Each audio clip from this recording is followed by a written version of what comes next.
Great to have joining us right now a woman who's written a very interesting, funny, and educational book, I'm sure, as well. It's called Get Well Soon, History's Worst Plagues and the Heroes Who Fought Them. We're joined today by a best-selling author, Jennifer Wright. You might remember her from her previous bestseller called It Ended Badly, the 13 of the Worst Breakups in History. And we're joined now by Jennifer Wright on the telephone. And good to talk with you. Jennifer, how are you? I am doing well. How are you? I'm doing great. You're up in New York, right? That's my former hometown. Yes, we're having a blizzard today. That's what I hear. I hope it's not too bad. Oh, we'll survive. Just you can always come down to Florida and warm up. That's what all us New Yorkers eventually do. Well, first of all, congratulations on the previous book, on the breakups, and this is kind of a departure from that, although there's some humor in this book as well, but I guess two different types of books you have here. Well, on the surface they are, but I always like to write about the things that are keeping me awake at night. So when there was the Ebola outbreak, I felt like every time I turned on the news, there was another story about how Ebola was going to come to America and it was going to kill us all. And like probably many other people, that made me pretty nervous. So I started reading a lot of books about plagues that have broken out in other societies in the past, and really questioning what did people do well, what preserved societies, and what did other people do really badly, what kind of made societies crumble or made life a lot worse for the people who had diseases.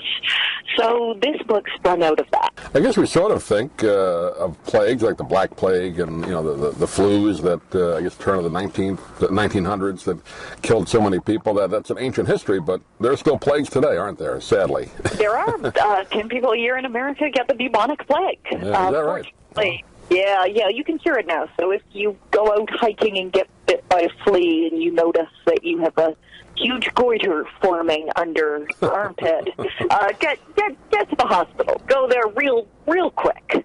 Well, what about, we'll get back to some of the older plagues, but you mentioned the Ebola. I remember a few years ago the bird flu was supposed to kill everybody. Whatever happened to that? I'm glad it didn't come, but that was another one. I know, me too.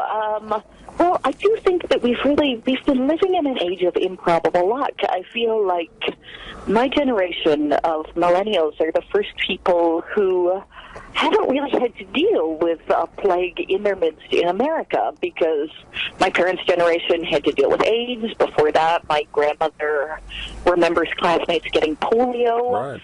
It's I don't want to say that we're due, but it does seem like eventually we might have to confront a disease just like every other generation has had to do. Yeah, no, my folks grew up in the Depression era. I'm a little bit past millennial, but I remember a lot of people would get polio back then before the vaccination, and that was that was not good. Oh yeah. That was literally crippling. One of my favorite things to research in this book was actually how people responded to polio, and how once FDR became president, he started giving permission for birthday balls to be held in his name to help raise funds for polio. And that was at a time when many people still thought the world has no room for a cripple, and there wasn't a whole lot of public sympathy. And really, by his example and the fact that he had polio and was confined to a wheelchair himself, he really did a lot to raise awareness. And eventually he helped found the nonpartisan National Foundation for Infantile Paralysis that went on to fund Jonas Salk's lab, who cured polio. Right. And it's really amazing that, by a strong leader's example, that was a shift in public perspective that went from people kind of thinking that people who had polio were weak or they brought it on themselves in the early 1930s to, by the time polio was cured in the 50s, 7 million people had volunteered to work for the National Foundation of Infantile Paralysis. It's more Americans than have volunteered to work for anything that wasn't directly related to a war effort. So, yeah, I think when something breaks out, we have to really hope that we have someone in a position of power who's going to be able to really rally people together to help them fight against diseases, which I think we should always see as the enemy, whoever they attack. I agree. I would hope whoever's in charge, doesn't matter what president you're for or against, that they would put a war on cancer and heart disease. I mean, those are two big ones. Be nice if they had that same kind of effort. Yes. But back to some of the older plagues, and you mentioned the Black Plague. That I guess that was more like, what, the 14, 15, 1600s, right? Yes, yes. And that's one where the cures that people tried to employ on that one seem so bizarre to us by 21st century standards. One of my favorite weird cures that I found in this book was if you had the bubonic plague, people thought, and this was very popular, you were supposed to get a bunch of frogs, and you'd put them on the pustule, and then the frogs would absorb the poison through their belly, and they would swell to an enormous size, and then they would explode. And physicians just said, and you keep doing that until you die or you run out of frogs. Well, that's almost a little bit like bloodletting. I mean, that was a big treatment for a lot of things back then, right? Just let your blood bleed out. That didn't make a lot of sense. Yeah. Then it did, I guess, but not anymore. One of Nostradamus' big things when he was confronting the bubonic plague was, maybe let's not do so much bloodletting. Maybe let's have a few more baths. And Nostradamus' advice now seems so simple to us. It's all advice like, have a bath maybe at least once a week. Right. Don't sleep in clothing that someone just died in. That's a bad idea. Don't sleep in the bed of people who have just died of the bubonic plague. But at the time, that advice was revolutionary. People thought Nostradamus was a wizard. When really, he just had very basic preventative hygiene tips.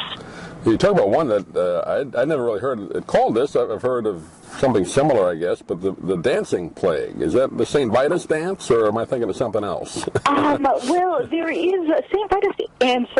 Usually St. Vitus's dance is also called, I think, St. Anthony's fire, and it refers to ergot poisoning. Right. And that ergot poisoning causes people to twitch convulsively. The dancing plague, there's debate about it, but I'm inclined to think that the dancing plague was an outbreak of mass hysteria, because it's very clear that the people afflicted by it were doing fully executed elaborate dances. They weren't just convulsively twitching on the ground. And it also seems a little bit likely that people would start dancing uncontrollably because sometimes there are bodily reactions to outside stimulus. Sometimes people who have been through a war develop hysterical blindness. Mm-hmm. And there's nothing technically wrong with their vision. They just can't seemingly psychologically bear to see anymore. And I guess a more relatable example might be if you're someone who's afraid of public speaking. You might feel a physical lump in your throat before you go on.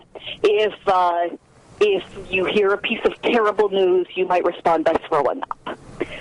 So those are all things that we might experience occasionally. The people in the town of Strasbourg, they've been having a really bad time. Most of the young men